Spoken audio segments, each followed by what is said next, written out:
JP News. Nellore జిల్లా పొదలకూరు మండలం ఊసపల్లి గ్రామంలో విషాదకర ఘటన చోటు చేసుకుంది. పొలాలకు ఏర్పాటు చేసిన అక్రమ విద్యుత్ కంచెలకు తగిలి 3 గేదెలు మృతి చెందాయి. ఈ ఘటనతో రైతు తీవ్ర ఆవేదన వ్యక్తం చేస్తూ తనకు న్యాయం చేయాలని అధికారులను వేడుకుంటున్నారు. పొదలకూరు మండలం ఊసపల్లి గ్రామంలో పొలాలకు తగిలించిన అక్రమ విద్యుత్ కంచెలు 3 మూగజీవాల ప్రాణాలు బలి తీసుకున్నాయి. మేత కోసం వెళ్లిన గేదెలు విద్యుత్ ప్రవహిస్తున్న కంచెకు తగలడంతో అక్కడికక్కడే మృతి చెందాయి. ఈ ఘటనతో గేదెల యజమాని తీవ్ర ఆవేదనకు గురయ్యారు. తన జీవనాధారమైన 3 గేదెలు కోల్పోవడంతో భారీ ఆర్థిక నష్టం వాటిల్లిందని కన్నీటి పర్యమంతమయ్యారు. గ్రామస్తులు తెలిపిన వివరాల ప్రకారం పొలాల చుట్టూ అక్రమంగా విద్యుత్ కంచెలు ఏర్పాటు చేయడం, అలాగే ఎక్కడ పడితే అక్కడ ట్రాన్స్ఫార్మర్లు ఏర్పాటు చేయడం వల్ల ఇటువంటి ప్రమాదాలు జరుగుతున్నాయని ఆరోపిస్తున్నారు.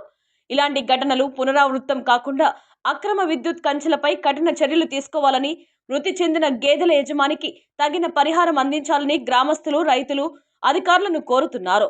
ఈ సందర్భంగా బాధితుడు బొమ్మిశెట్టి, మా కుటుంబానికి ఆధారమైన 3 గేదెలు విద్యుత్ కంచెకు తగిలి చనిపోయాయి. మాకు భారీ నష్టం జరిగింది. అధికారులు వెంటనే స్పందించి న్యాయం చేయాలి. బాధ్యులపై చర్యలు తీసుకొని పరిహారం అందించాలి అని బాధిత రైతు విజ్ఞప్తి చేశారు.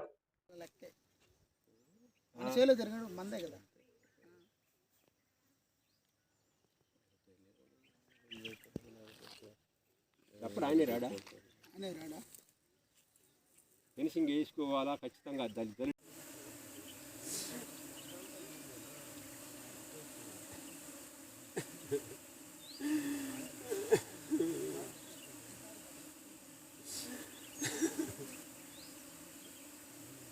నెల్లూరు జిల్లా పొదలకూరు మండలము.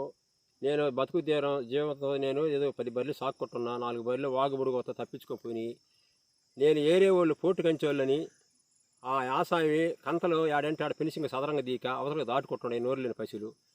నేను ఈరోజు నా బర్రెలు చచ్చిపోయి నేను ఏం చేయాలా? కరెంటు పెట్టి చంపేసేవారు. నాకు అదే జీవనాధారం అనేది. నేనేం చేయాలి సార్? ఎస్పీ గారికి, కలెక్టర్ గారికి నా దండపూర్వకంగా నేను నమస్కారం చేసుకుంటున్నాను. మా పొదలకూరు మండలం ఎస్ఐ గారికి వీళ్ళందరూ కలిసి నాకు న్యాయం చేయండి. కరెంటు తీసేది, తోటల్లో కరెంటు తీసేది, ఈ కరెంటు వాళ్ళు ఏడంటే ట్రాన్స్ఫారాలు పెట్టి పశువులు చచ్చిపోతున్నాయి. నేను పొయ్యుంటే చచ్చిపోతుంది సార్. చూసి పొద్దుకు లగిత్తేసిన కానరాకపోయాలకి నేను ఇవాళ అన్యాయం అయిపోయినా. 3 బర్రెలు సార్, 1 బర్రె కానరాలా. నేను ఏం చేయాలా? ఇప్పుడు నాకు రోజు ఏదో 1 లీటర్ పాలు పిండి కొట్టి గాసం గడవాలా. ఇప్పుడు నేను ఆ వాగల బుడుగు నీళ్ళు లేక ఎండాకాలం వాగల బుడుగు పోతే అవతలకు దాటుకున్నాను. వాళ్ళు కంతని వాళ్ళు ఫినిషింగ్ తీయలేదు. ఫినిషింగ్ అన్నీ బొక్కలే. వాళ్ళు మైనింగ్ చేస్తారు. రాళ్ళు పడిపోయి గందరగోళంగా అయితే బిగించుకోక మమ్మల్ని దబాయిస్తారు. సరే అయినా కూడా తలకాయ ఉంచుకొని ఉన్నాం. మేమే వాళ్ళేం అనలా. ఈరోజు వాళ్ళ చేలో వాళ్ళ ప్లాట్లో 3 బర్రెలు దారుణంగా చచ్చిపోయినాయి. నేనేం చేయాలి సార్? నేను ఎట్ట బతకాలా? మీ ఊరికి చెప్పుకోవాలి పేదవాళ్ళు. వాళ్ళు మహారాజులు ఏమైనా చేయగలరు. నేనేం చేయాలా?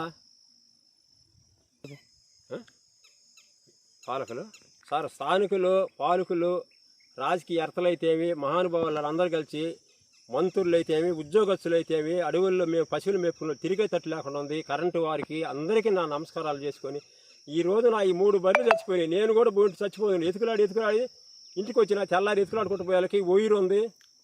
వాళ్ళు తెంచుకొని వెళ్ళిపోయారు. బర్రెలు చచ్చిపోయారు సార్. దూడలు అల్లాడుతున్నాయి పాలకి. నేను ఏం చేయాలి? దూడల కోసం లెగిస్తున్నాయి సార్. వాగుల్లో మేసి అవతల దాటుకునే వాళ్ళ కంచిలో చచ్చిపోయినాయి. వాళ్ళు మాకు ఇప్పుడు చెప్పలేదు. నేను పోయి చూసుకొచ్చి వచ్చాను. వాళ్ళు ఏం చెప్తారో వాళ్ళ న్యాయం మీరు పిలిచి ఈసారి ఇచ్చి మమ్మల్ని ఏదైనా న్యాయం చేయండి. ఊసపల్లి, పొదలకూరు మండలము ఊసపల్లి, బొమ్మిచెట్టి నరసయ్య నా పేరు.